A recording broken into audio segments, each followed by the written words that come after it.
Bienvenue à vous dans ce webinaire Bon pied, bon oeil.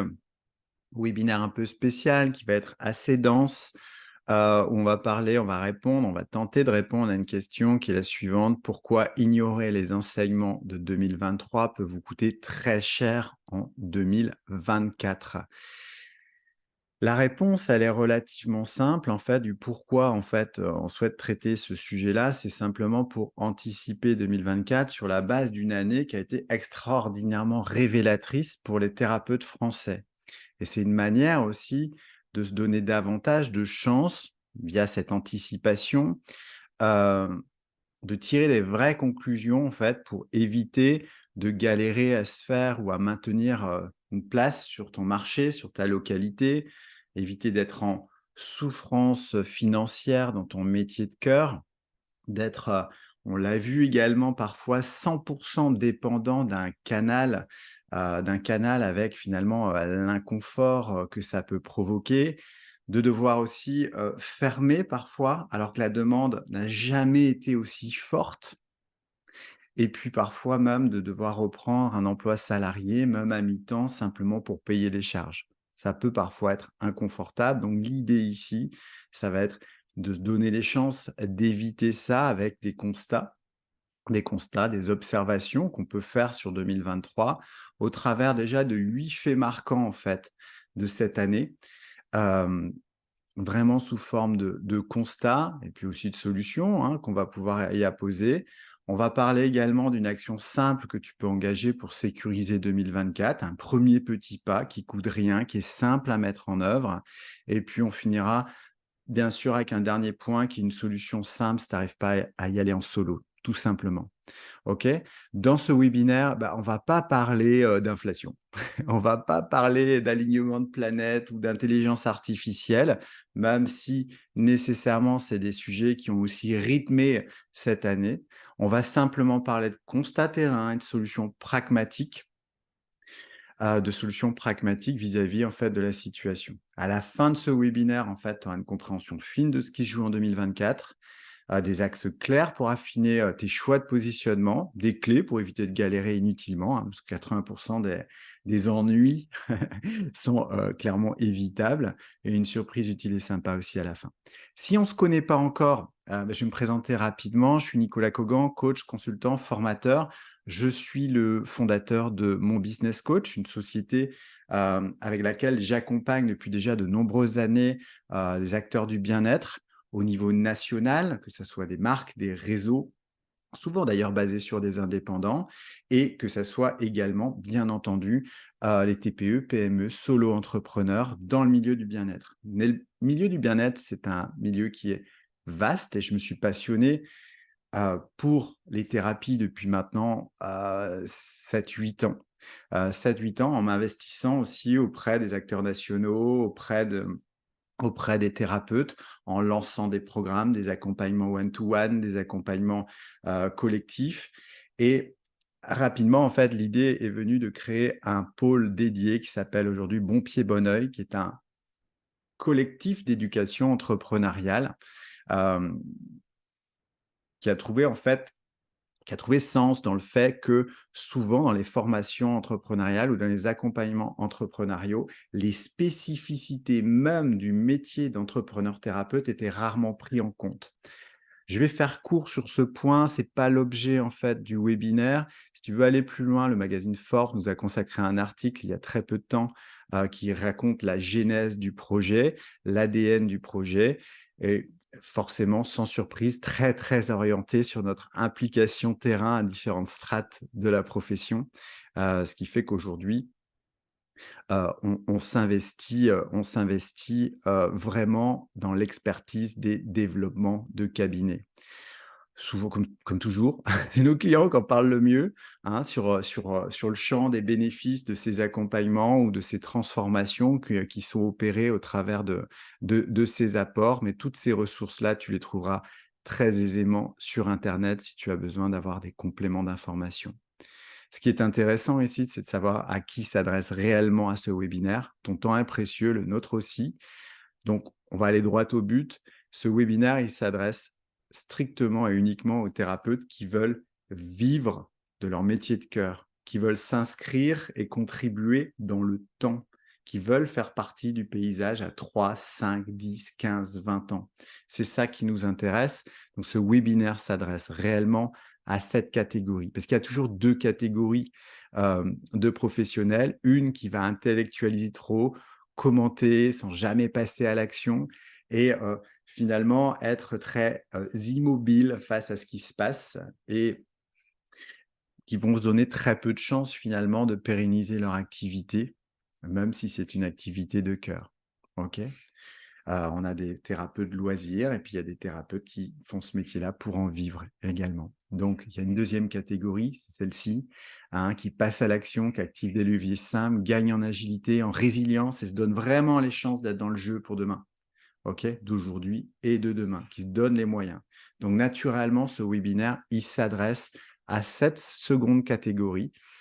Donc, si tu fais partie de cette seconde catégorie, de ceux qui veulent être encore là demain, ceux qui veulent vivre pleinement de leur passion, ceux qui cherchent l'épanouissement entrepreneurial, eh bien, écoute, bienvenue. Et puis, sans rancune, si tu fais partie de des thérapeutes, on va dire loisirs, ok, je le dis sans jugement de valeur, ce qu'on va voir là maintenant dans ce webinaire, ça ne va pas être pertinent ou très utile. Si on est d'accord là-dessus, on va démarrer tout de suite avec les 8 faits marquants de 2023. On va parler de faits, de constats terrain, de conclusions qu'on peut en faire pour pérenniser les cabinets. Ok. Je parle de conclusions qu'on peut en faire parce qu'en fait, il n'y a pas de boule de cristal. Bien malin celui qui pourrait te dire exactement ce qui va se passer au millimètre dans les prochains mois, les prochaines années. Mais cette année, il y a eu plein de bonnes nouvelles et puis des moins bonnes nouvelles. Les bonnes nouvelles, moi, je t'invite à les considérer naturellement comme des opportunités. Et les moins bonnes nouvelles, bah pareil, dans un esprit entrepreneurial, je t'invite à également les considérer comme des opportunités pour en tirer des conclusions qui sont dans une logique de croissance, de résilience pour ton cabinet. Donc, on va attaquer tout de suite avec le premier fait marquant, qui est l'intérêt grandissant des médias. Il n'y a jamais eu autant de parutions sur la profession et les thérapeutes que cette année. C'est assez génial. On a eu naturellement beaucoup en local et beaucoup en national. Il y en a eu pour tout le monde, pour les détracteurs, et il y en a, et naturellement pour les gens pour les pros des médecines douces. Voilà. Il y a eu des conséquences à ça, des conséquences qui sont plutôt bonnes. Ok, si on considère ou si on admet que bad buzz is good buzz. Je m'explique. Si aujourd'hui on parle de nous, ça augmente la caisse de résonance, ça augmente le projecteur. Ok, c'est un signal qui est très fort. Cette caisse de résonance, elle génère du trafic. Elle génère du trafic, même quand c'est à charge, eh ben, c'est toujours bénéfique. Et dans l'histoire de toutes les corporations métiers, ça a toujours été comme ça. Ça génère du trafic, ça génère du focus. Eh bien, en fait, c'est une opportunité, même si parfois ça peut être douloureux. Je pense que c'est nos collègues naturopathes nous diront pas l'inverse, qu'il y a eu des moments un peu difficiles, mais comme toujours, il y a des impacts et des conséquences. On peut aller les regarder très rapidement ici. Les impacts, c'est ceux qui vous aiment ou ceux qui vous aimaient, ben, ils vous aiment encore plus. Donc ça, c'est plutôt cool. Ceux qui vous aiment pas, ben, ils vous aiment toujours pas. Ok, ça va peut-être même renforcer leur biais de conformation, c'est encore plus musclé sur le fait qu'ils vous aiment pas. Et ceux qui vous connaissaient pas, ceux qui vous découvrent, ils ont le loisir de choisir. Et ça, c'est génial. Parce que du coup, c'est comme ça aussi que le marché prend de l'ampleur, que le niveau de demande prend de l'ampleur. Ok. Donc, il y a eu des conséquences, et il y a des conséquences à ça. Le premier, en fait, c'est que ça crée, c'est génial, c'est inouï, c'est une chance qui est inouïe, l'opportunité d'éduquer nos clients. Ça, c'est génial. On peut être caché ou on peut tout simplement prendre ça comme une opportunité d'aller éduquer nos clients, expliquer la singularité de notre pratique, qu'est-ce qu'on fait, ainsi de suite. Ça implique nécessairement aussi, en tout cas si on veut profiter de ce trafic qui monte, qui augmente, lié à ce focus médiatique, avant d'être visible, peut-être de se poser la question de notre lisibilité. Est-ce qu'on rentre dans les grilles de lecture de gens qui ne nous connaissent pas? Est-ce que finalement on tombe parfois dans notre communication dans le syndrome de l'expert ou est-ce qu'on se rend accessible? Est-ce que notre expérience client, elle est contemporaine? Elle facilite en fait l'accès? OK.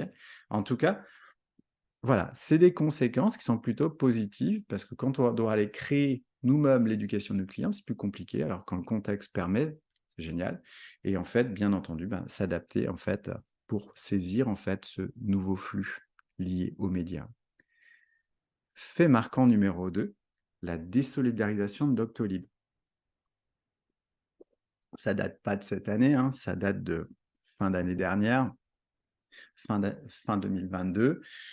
Mais bon, c'est en mars 2023 cette année que, bah, les thérapeutes, hein, près de 6 000 en tous, se sont retrouvés réellement dehors. Puis il y a ceux qui étaient dedans et puis qui ont anticipé, il y a ceux qui ont pas anticipé et puis il y a aussi tous ceux qui avaient prévu, de manière un peu linéaire en fait, d'aller se doter de cet outil pour, en guise quelque part parfois de stratégie commerciale. OK? Donc c'est une décision qui a entraîné des conséquences non négligeables, qui a mis en lumière aussi certaines carences dans la profession.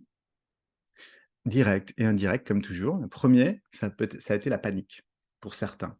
C'est-à-dire que si ton seul levier de communication, de visibilité, d'expérience client, que tu jamais travaillé en fait ces notions-là avant pour ta boîte et que finalement tu as délégué ta stratégie commerciale à un simple abonnement à ce niveau-là, c'est normal de flipper. Ça a été le cas pour certaines personnes. Il a fallu trouver une solution d'urgence aussi pour combler le manque. Mais si on n'avait pas travaillé peut-être en amont de 3 éléments liés à notre stratégie, bah, ça pouvait être, paniquant, flippant. Et puis quid, des dépendances aussi de ce qu'on délègue réellement? Certains aussi ont pris conscience que finalement de la fragilité de leur modèle sur quelque part une sorte de monocanal ou en tout cas de dire: «Bah, je mets une pièce dans cette machine et puis voilà, c'est à eux de jouer». Nécessairement, en fait, en conséquence, il y a eu des pertes, chiffre d'affaires. J'ai discuté, il y a quelques jours avec un thérapeute, de Dijon qui m'expliquait qu'il avait perdu 2 tiers de son chiffre d'affaires entre mars et septembre. 2 tiers, c'est beaucoup et c'est pas un cas isolé.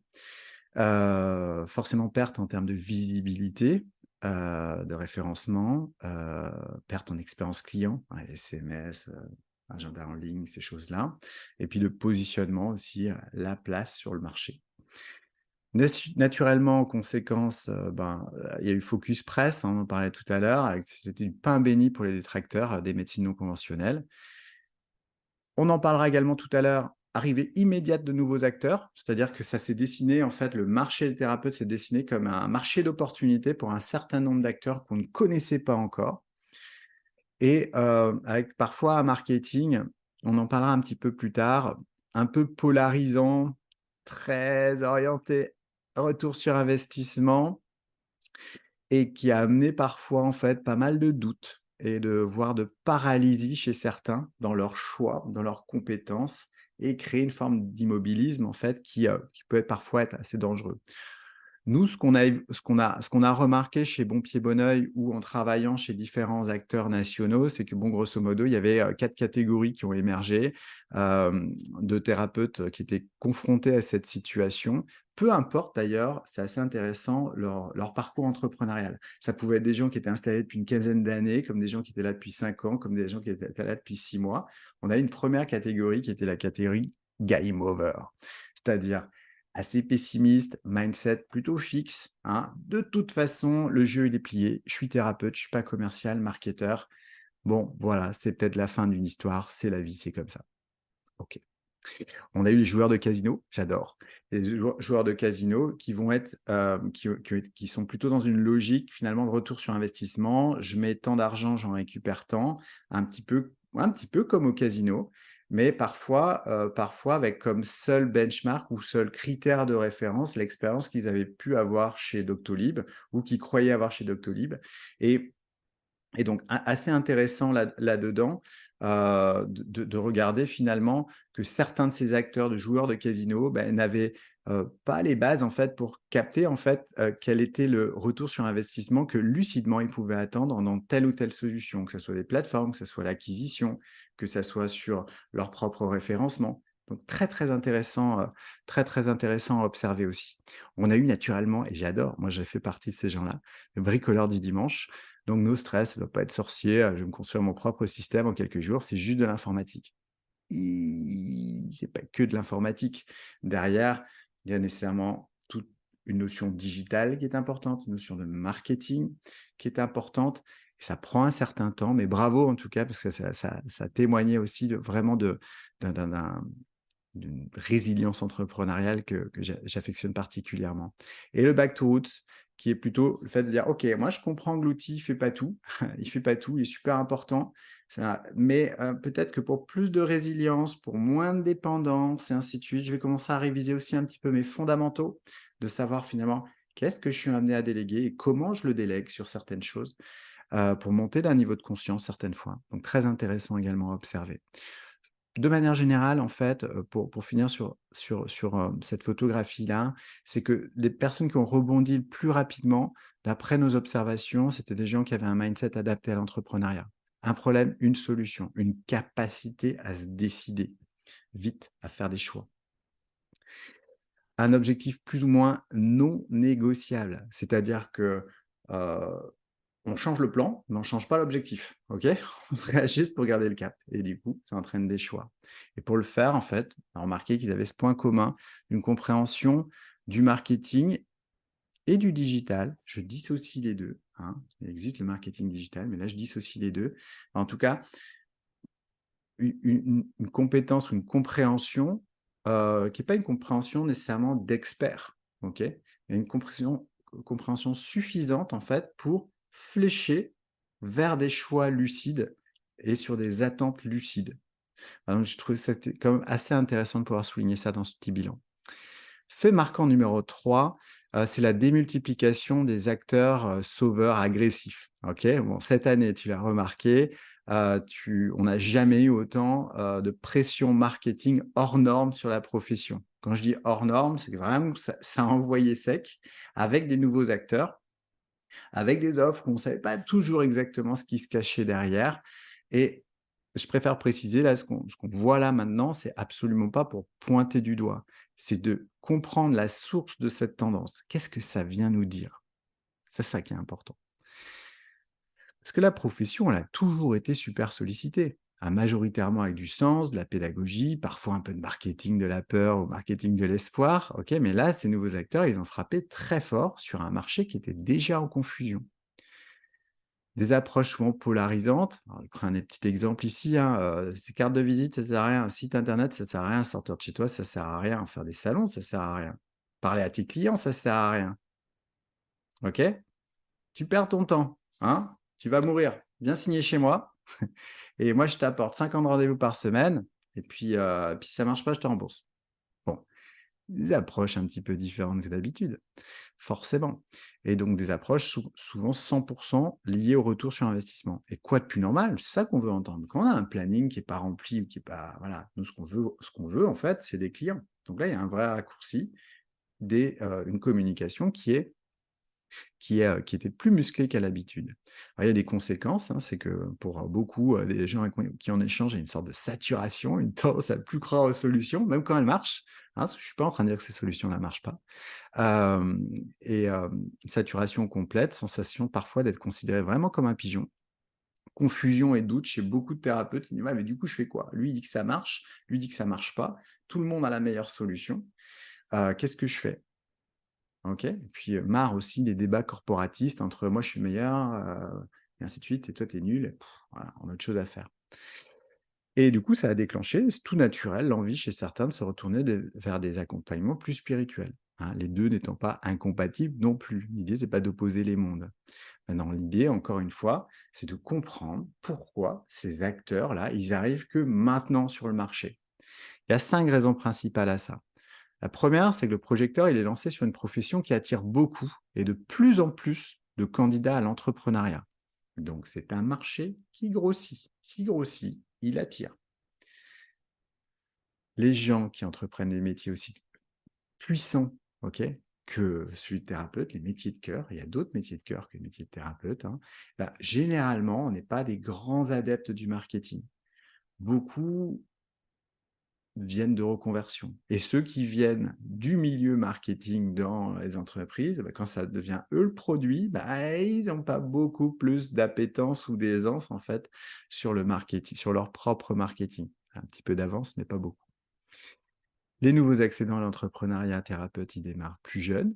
Ok, c'est-à-dire qu'autant on a de la reconversion, beaucoup de gens qui viennent de la reconversion, autant on s'aperçoit aujourd'hui que bah, les métiers de vocation, les gens ils démarrent leur parcours professionnel aussi en se formant sur les thérapies.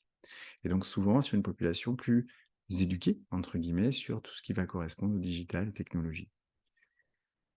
4, bah, il y a les carences entrepreneuriales de la profession qui sont visibles, pas depuis la Lune, hein, elles sont visibles, voilà, tu prends 10 sites internet, tu en as 9, tu vois qu'en fait, il y a des carences entrepreneuriales dans la façon quel est le message, organiser certaines choses, penser pour le client, et ainsi de suite. Et donc, il y a de plus en plus de thérapeutes sur le marché. Donc, ces acteurs-là qui arrivent maintenant, ils ont compris que chacun sur ce marché va devoir sortir de l'immobilisme pour rester dans le jeu. C'est le principe de tout marché concurrentiel. Et du coup, ils répondent à un besoin qui est clair, net, précis. Là, sur le volet du retour sur investissement, donc de remplir l'agenda, ils ont de l'argent à faire parce que certains ont cette compétence, certains, pas tous, mais ils ont cette compétence et ils jouent leur carte comme dans toute industrie.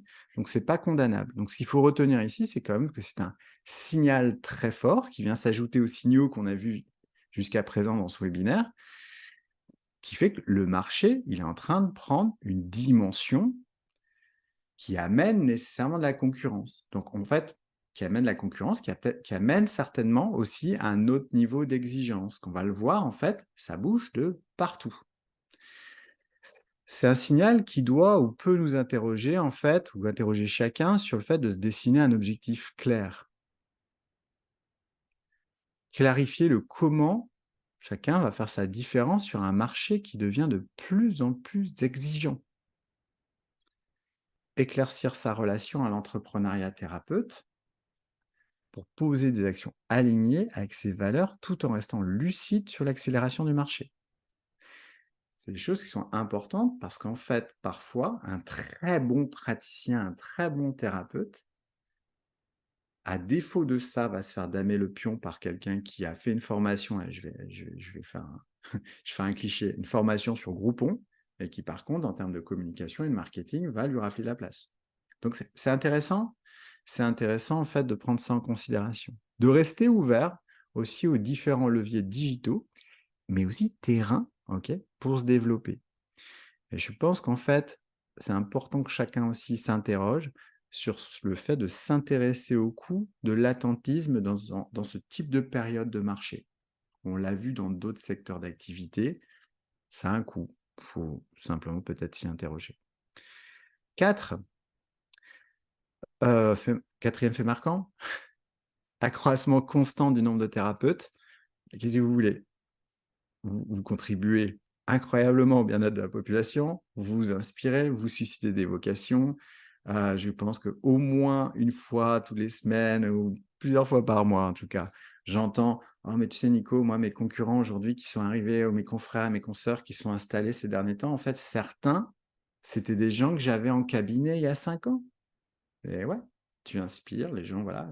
Et en fait, le marché concurrentiel, le marché devient concurrentiel et monte d'un niveau d'année en année. Et là, quand on voit le monde qu'il y a aujourd'hui dans les écoles et ainsi de suite, qui vont sortir de cohortes et ainsi de suite, le marché est vraiment concurrentiel. Et ça implique des choses. C'est intéressant d'être juste conscient de ça pour savoir, en conscience, où tu veux te situer dans ce paysage. C'est aussi simple que ça. Donc en fait, ce qu'il faut prendre en compte aussi, c'est que finalement, bien sûr, il y a beaucoup de fermetures, mais le solde, c'est-à-dire entre les fermetures et les arrivées, fait que dans tous les cas, ça grossit. Et il y a une concurrence qui est hybride, on en a parlé au début. Il y a des gens qui font ça en activité loisir, en occupation sociale, d'autres qui font ça pour en vivre, pour se développer. Et pour autant, en fait, les tarifications, ainsi de suite, sont assez lissées. Il y a des benchmarks vers le bas. Enfin, on voit plusieurs choses, en fait, qui devraient demander à un certain nombre d'entre vous, peut-être quelques arbitrages, à défaut d'anticipation. Premier arbitrage, ce serait peut-être simplement de définir en fait un positionnement clair, une stratégie pour soi-même déjà, hein, quelle place on veut tenir dans le paysage, et puis après, bah, pour le public, pour tes bénéficiaires, en fait, quelle différence tu veux mettre en avant pour susciter leur préférence, vu qu'ils vont avoir, et ils ont déjà beaucoup de choix. Et puis une chose, quand on parle de fermeture, c'est peut-être des fois de penser au moi qui précède l'évidence d'un plan B. Ok, souvent, bah, on va sortir du déni, on va commencer à accepter, et puis là, on va poser des actions de dernière minute pour essayer de sauver le jeu. C'est beaucoup de stress, beaucoup de tensions qui sont évitables, simplement en se posant, en sortant un petit peu du train-train quotidien, en travaillant plus sur, comment dire, dans sa boîte, dans ta boîte, en travaillant sur ta boîte, un instant pour juste clarifier le champ. OK? Fait marquant numéro 5, je vais avancer parce que je sais que ce webinaire est assez dense. L'évolution rapide des modes de consommation, bien sûr le web, il y a de plus en plus de promesses, plus en plus de promesses. Donc en fait, heu, on entend: «Ah, il faut s'adapter ou disparaître». Pouh! Pas nécessairement, OK? Ce qui est important en fait, c'est ça tout dépend en fait du travail que tu as fait ou que tu as pas fait sur ton client idéal en amont, OK? Déjà en fait, ça te clarifie un certain nombre de choses pour sortir un peu des dogmes de «il faut», «il y a qu'à» et ainsi de suite. Mais il y a quand même des réalités à prendre en compte. Alors je ne vais pas t'abreuver de chiffres, ici, mais il y a le web avec quand même plusieurs, faits marquants, l'impact des avis, le temps que passent les gens aujourd'hui, l'impact, le temps que passent aujourd'hui les gens sur internet, l'utilisation du mobile qui est prépondérante aujourd'hui, sur internet. Ça implique quelques trucs à faire quand même. Hem et naturellement, bah, la part des réservations en ligne, le temps d'attention moyen pour accrocher à tes interlocuteurs. Bon, tout ça, en fait, tu peux faire sans, mais ça a un coût qui est considérable, OK?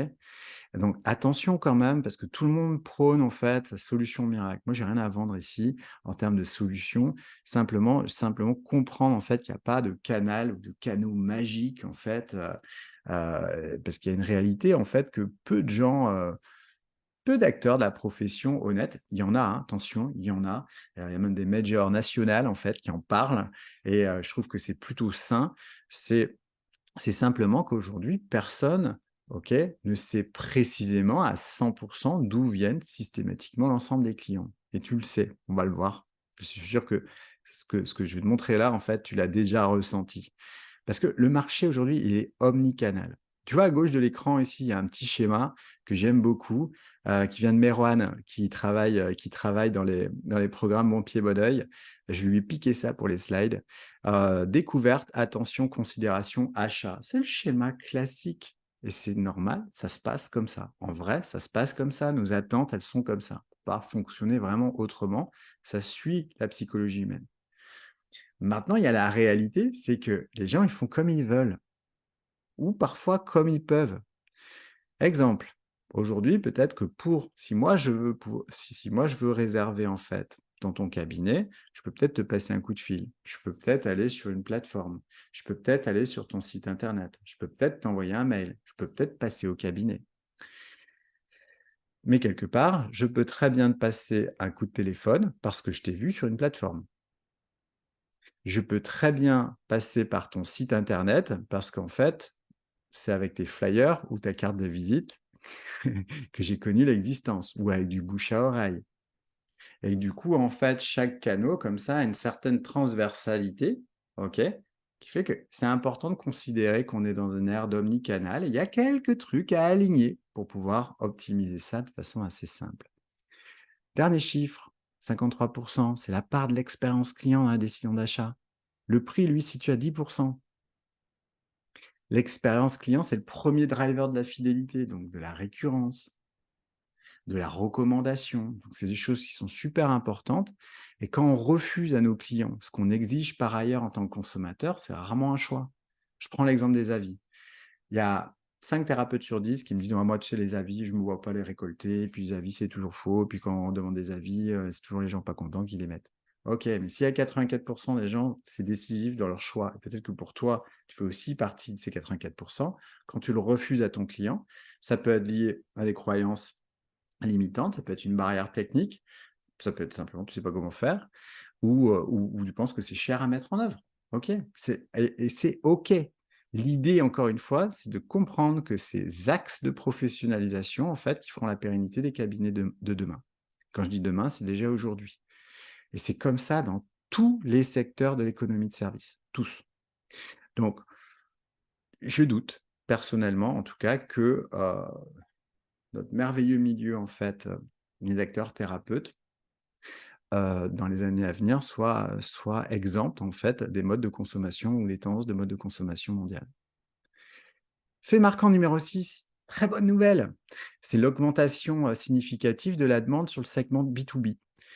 C'est plus qu'une mode ou des effets d'annonce, hein, le bien-être au travail, la qualité de vie au travail est sur la table de toutes les négociations dans un nombre croissant d'entreprises.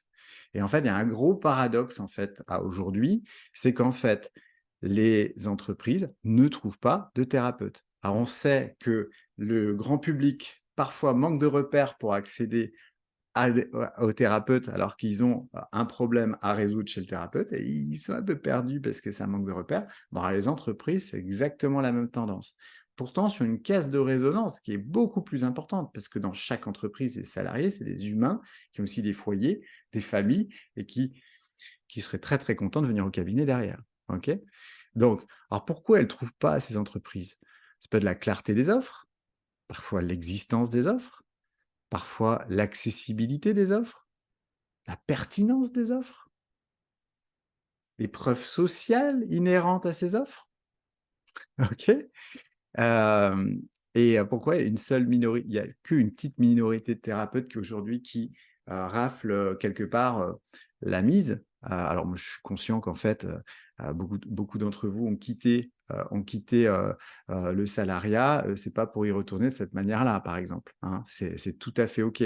Maintenant, c'est un signal excessivement fort, c'est les entreprises aujourd'hui veulent faire travailler les thérapeutes et en fait, donc déjà signal numéro un, le marché, il est là, OK? Aujourd'hui, aujourd'hui un cabinet qui ne se développe pas, en fait, a un problème qui n'est pas un problème lié au marché et de l'autre côté, en fait, les potentiels clients n'arrivent pas à accéder à votre offre. Donc il y a vraiment encore une réalité à construire là-dessus. Il y a une minorité de thérapeutes aujourd'hui qui fonctionnent terriblement bien sur le sujet, parce que peut-être qu'ils ont des méthodes que d'autres n'ont pas. Peut-être qu'ils ont ou un réseau qui peut faire la différence, et peut-être que simplement ils se professionnalisent pour contribuer à aider les salariés. J'enchaîne avec un fait marquant numéro 7, il y en a 8 en tout. C'est les institutionnels qui font un travail remarquable de structuration, hein. Comme dans toute corporation, il y a des acteurs de l'ombre, on ne les voit pas nécessairement travailler, et on les identifie pas toujours d'ailleurs. Et en fait, ces acteurs souvent très militants, OK, ça peut être des écoles, les syndicats, les représentants métiers, certains réseaux qui font un travail exceptionnel et en fait qui forgent la réalité de demain avec et pour vous. Et en fait, c'est capital parce que l'essor de la profession, en fait, il fait pas que des heureux, vous le savez, hein. Donc, ces actions-là, elles sont essentielles. Tellement, en fait, aujourd'hui, ces acteurs œuvrent au niveau du grand public, OK? C'est quelque chose qui coûte cher, qui demande du temps. Cette valeur est inestimable, mais ils investissent aussi l'ensemble de l'écosystème et en investissant sur la santé intégrative, ils investissent aussi pour vous et c'est ça qui est génial et cette année encore, il y a énormément de choses qui ont évolué. Bon, qui est du travail de longue haleine, mais qui en 2023, en fait, a été clairement visible et est en train de se structurer, continuer. C'est-à-dire que chacun, de son côté, fait le colibri, OK? Fait avancer, fait sa part du job pour la professionnalisation de ce marché, l'installer, le légitimer encore davantage. Alors, bien sûr, avec l'éducation du grand public, sur le champ politique également. Alors ça demande nécessairement des compétences, du temps, de la pugnacité, de la foi. Le travail qui est fait aujourd'hui au niveau des mutuelles, vous le voyez, c'est juste fantastique. Il y a 5 ans, on n'aurait pas imaginé que ça aurait été finalement aussi vite. L'accès à la formation entrepreneuriale adaptée aux entrepreneurs, bon, là, pour ma part, je suis bien placé pour le savoir quand je vois finalement, l'appétence de certains acteurs à intégrer bon pied, bon oeil pour justement aider les personnes à renforcer, gagner en résilience en fait avec des formations thérapeutes fortes et un équipement, un kit de survie entrepreneurial fort. Bon, c'est juste génial. On peut prendre aussi l'exemple des premières assises de la médecine douce organisées par Solange Arnaud, la fondatrice de Médoucine. Et les exemples comme ça sont de plus en plus nombreux. La profession elle est en train de se structurer. Les médias sont en train de regarder. Il y a de plus en plus d'acteurs. OK? C'est juste fabuleux ce qui est en train de se passer. Dernier fait marquant, c'est que ça a été aussi forcément 2023 un révélateur de certaines carences de la profession. C'est très fréquent les métiers de cœur, hein. L'idée, on n'est pas là pour s'auto-flageller, mais c'est quelque chose qui a émergé. On l'a vu avec les nouveaux acteurs, on l'a vu aussi dans le ciblage quand c'était à charge sur certains médias. On le voit dans l'investissement des différents acteurs à aider en fait cette mutation, cette évolution, accompagner cette évolution de marché. Mais il y a des carences et elles sont visibles. Et les milliers de thérapeutes qui ont fermé cette année n'ont pas mis la clé sous la porte parce qu'ils sont de mauvais praticiens. Les fermetures qui ont été subies, OK, les raisons, elles sont ailleurs que sur la santé du marché. Le marché va excessivement bien. Donc, ce qui est intéressant, en fait, moi, j'aime bien considérer ça chez les entrepreneurs, c'est pareil un petit peu partout. C'est des maladies juvéniles d'entrepreneurs qui sont mal soignées. OK? C'est-à-dire que parfois, on n'a pas les bons fondamentaux. Et en fait, quand c'est mal soigné, ça compromet ou ça ralentit le projet. Et il y a 6 symptômes communs à ceux qui galèrent. Je te les livre ici rapidement sur cette fin de webinaire. Un mindset fixe, c'est-à-dire un champ de croyances lié à l'entrepreneuriat thérapeute qui n'est pas adapté à l'entrepreneuriat. Absence de stratégie. Doigt mouillé total, on verra bien demain. Viabilité du modèle, ça découle de la stratégie. Viabilité du modèle, ça peut être dans la construction de prix, ça peut être dans les volumes, ça peut être dans la construction d'offres. La relation au marketing ou à la vente qui peut parfois être un peu douloureuse. Identique sur la partie des technologies, même si on voit que ça s'améliore grandement. Et souvent aussi un mimétisme ou une modélisation en fait, plutôt de la masse, OK, plutôt de la moyenne, plutôt que aller modéliser en fait les gens qui s'en sortent le mieux. Voilà et c'est tout ça dans le respect des valeurs, hein, c'est super important. Voilà en tout cas, 6 symptômes communs à ceux qui galèrent et il y a une demande en hausse, des plannings qui sont vides, OK, bon pas chez tout le monde, hein, ça c'est certain, mais le meilleur boulanger de la ville, hein, même s'il est meilleur ouvrier de France, c'est le mec le plus sympa de la terre et il a des farines d'agriculture biologique qui sont juste exceptionnelles, il vendra jamais de pain si personne sait qu'il existe, à part ses proches. Pour le thérapeute, c'est la même chose. Alors ça demande d'acquérir des nouvelles compétences, pas toujours sexy de prime abord, mais c'est moins frustrant que de devoir stopper son activité pour des raisons qui étaient identifiables en amont. C'est pas nécessaire, j'appuie là-dessus, hein, c'est pas nécessaire d'être expert en tout. C'est inutile et impossible. Le niveau 1, un niveau 1 en termes de compétences, ça suffit largement à faire 80% du job. Et la bonne nouvelle, c'est que 90% de tes confrères et consoeurs, ils se donneront jamais ou pas l'opportunité, en fait, d'acquérir ce niveau 1. Sauf une fois peut-être au pied du mur, parce que le schéma économique fait que là, il faut agir. Alors, le bénéfice d'avoir des compétences niveau 1, c'est pas très compliqué, ça amène de la clarté, ça abaisse la charge mentale, on augmente en lucidité, on fait des arbitrages conscients. Forcément, ça a plus d'impact, on se fait moins avoir, ok, et on peut piloter réellement. Piloter réellement, c'est-à-dire on est capable de faire des choix en fait et des arbitrages qui vont bien pour avancer et développer son cabinet dans le respect de ses valeurs. Alors, qu'est-ce qu'on entend par niveau 1? C'est les compétences fondamentales qui sont indispensables pour aller acquérir en fait des compétences avancées. OK? Et pourtant, en fait, souvent, on veut commencer par les compétences avancées. Je veux bien, mais en fait, c'est souvent là qu'on va avoir les maladies juvéniles. Ça ne marche pas parce on n'avait pas les compétences fondamentales. Et elles sont bien, bien plus simples qu'il n'y paraît. Et bien sûr, c'est également indispensable pour aller faire de la délégation consciente. OK? Savoir qu'est-ce qu'on délègue et savoir qu'est-ce qu'on est en mesure d'en attendre pour pas être déçu et puis rentrer dans un mindset fixe où finalement on se retrouve avec des coupables partout, le marché il est comme ci, et les interlocuteurs ils sont comme ça, et les prestataires ils sont comme ci. Voilà. L'idée c'est quoi en fait? C'est qu'on développe pas un cabinet durablement sur des hacks ou des raccourcis ou sur 100% de transfert de responsabilité à des tiers. OK? C'est intéressant de regarder qu'est-ce qu'on délègue vraiment. Alors pour ça, en fait, tu as toujours 2 manières de le faire, hein. C'est soit tu fais tout seul et c'est erreur, ça prend un certain temps, c'est tout à fait OK et on peut développer un cabinet de cette manière-là sans problématique. Et puis parfois, bah, en fait, par rapport à la connaissance de qui tu es et ainsi de suite, bah, se dire: «Tiens, je vais faire confiance à quelqu'un qui a déjà fait le chemin», et ben, en fait, se faire accompagner, parfois, ça peut être une bonne solution. Mais dans les 2 cas, avant de passer à l'action, c'est toujours intéressant de poser une petite action simple, OK, qui est facile à mettre en œuvre et qui, je pense, à aujourd'hui, au terme d'un bilan comme l'année ou même on pourrait prendre les 3 ans qui viennent de se passer, est intéressant à faire.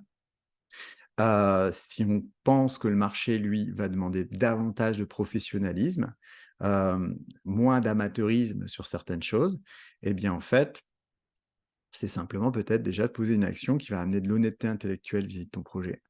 Clarification de tes priorités pour faire la différence et investir 10-15 minutes de ton temps. Donc je pense que c'est jouable en faisant simplement une matrice comme ça, SWOT, que tu connais peut-être. Si tu connais pas, on fait simple. En haut, c'est de l'interne, comment dire, ça te concerne directement. En bas, c'est de l'externe. Eh bien, en fait, c'est plutôt contextuel ou conjoncturel, OK? En haut, on va les mettre les forces, les faiblesses, ça, c'est les tiennes. En bas, on va les mettre les opportunités et les menaces de marché et ça, en fait, on va pré-remplir le truc ensemble, si tu veux. Si on prend les opportunités aujourd'hui, alors il y a des choses qu'on aurait pu mettre en menace, tu l'as compris, dans un esprit entrepreneurial, moi, j'ai plutôt mis ça en opportunité. Les médias, ils n'ont jamais autant communiqué sur la profession qu'aujourd'hui. On en a parlé tout à l'heure.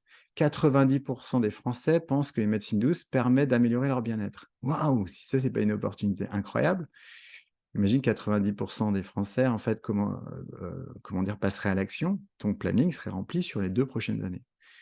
80 des Français pensent qu'il est difficile de trouver un praticien fiable. C'est une étude quintessence de septembre 2022. Intéressant. Donc en fait, ça pourrait être une menace, mais moi je préfère le voir comme une opportunité. C'est qu'est-ce que je peux faire pour du coup montrer ma fiabilité, OK? L'accès à l'éducation entrepreneuriale n'a jamais été aussi, accessible qu'à aujourd'hui. Les outils de simplification d'activité, pareil. Dans les menaces, bah, il y a une augmentation du nombre de thérapeutes, ça n'y peut rien. Ouais, il y a de plus en plus de praticiens. La sécurité des données clients, bah, c'est une menace, hein, c'est un sujet qui arrivera certainement sur la table prochainement. Enfin, il est déjà là. Les haters ou du moins les attaques contre certaines pratiques, bah, ça fait partie des menaces. Peu de militants pour défendre les intérêts de la profession. C'est de moins en moins vrai. Ça, c'est une très, très bonne nouvelle. Il y a des acteurs qui se bougent vraiment. Évolution, en fait, des modes rapides de consommation, ouais, tu peux pas grand-chose non plus, mais tu pourrais aussi le mettre dans les opportunités, simplement en rentrant dans la grille de lecture. OK? Donc, si on prend maintenant tes forces, alors là, on est vraiment dans du fictif. Ça peut être, tu excelles dans ta pratique, tu sais nouer des liens avec des gens, tu as du temps dans tes semaines, tu es à l'aise avec ton image, tu as le sens créatif, tu as pris conscience qu'un marketing adapté sera plus simple de pérenniser ton cabinet. On va prendre juste cet exemple-là. Et puis peut-être dans les faiblesses, tu n'es pas à l'aise avec le digital ou l'informatique. Tu as des difficultés à hiérarchiser tes priorités, tu as des contraintes financières, tu as une tendance à te décourager vite, construire, une offre, ça te semble complexe. Bon, on va prendre c'est à titre d'exemple ici. Bah, en fait, tout simplement, ton job, c'est déjà d'inventorier tes forces et tes faiblesses pour de vrai. Si tu identifies d'autres opportunités, d'autres menaces qui peuvent être aussi liées à ta propre ville, vas-y, fonce. Et l'idée après, ça va être quoi? Ça va être de dire: «OK, mes faiblesses, je vais essayer de les transformer en force». Voilà, et on va aller les transformer de cette manière-là. Boum, super. Et pour comment on va faire ça? Bah, tout simplement peut-être avec, une méthode comme, CQQ, COQP, quand, enfin combien comment, quoi, qui, combien, où, quand, pourquoi, OK? Je vais faire ça et puis commencer à hiérarchiser peut-être, bah, les actions qui te semblent prioritaires pour au regard de ce que toi tu as ressenti sur, ben, la nécessité de faire des choses différentes pour ton cabinet au vu de la photographie de marché. Certains joueront le jeu, d'autres non, c'est comme ça, et c'est l'action qui prime. toujours l'action qui prime. Donc, si tu n'y arrives pas en solo, et tu as une solution simple qui est de te faire accompagner. Alors moi, j'aimerais te filer 3 conseils en ce sens. Te fais jamais accompagner juste pour te donner bonne conscience. Ça marche pas.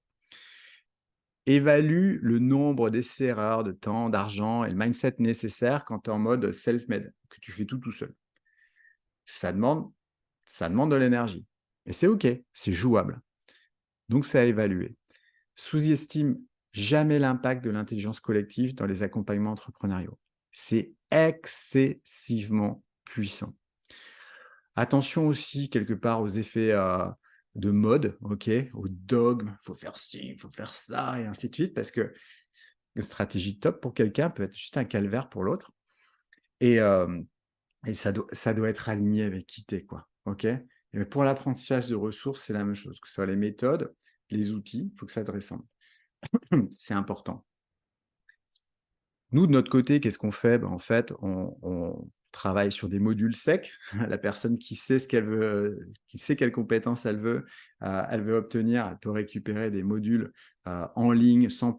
Il y a pas d'accompagnement avec, il y a des exercices, des choses comme ça. OK? Modules 100 en ligne. On a naturellement des programmes qui associent des programmes en ligne avec des parties de mastermind, d'ateliers collectifs, sur un tronc commun sur l'apprentissage entrepreneurial, mais ça peut être aussi sur des des périodes, concrètes comme réussir une rentrée, comme baliser son année, comme ça peut être du mentorat sur des programmes également.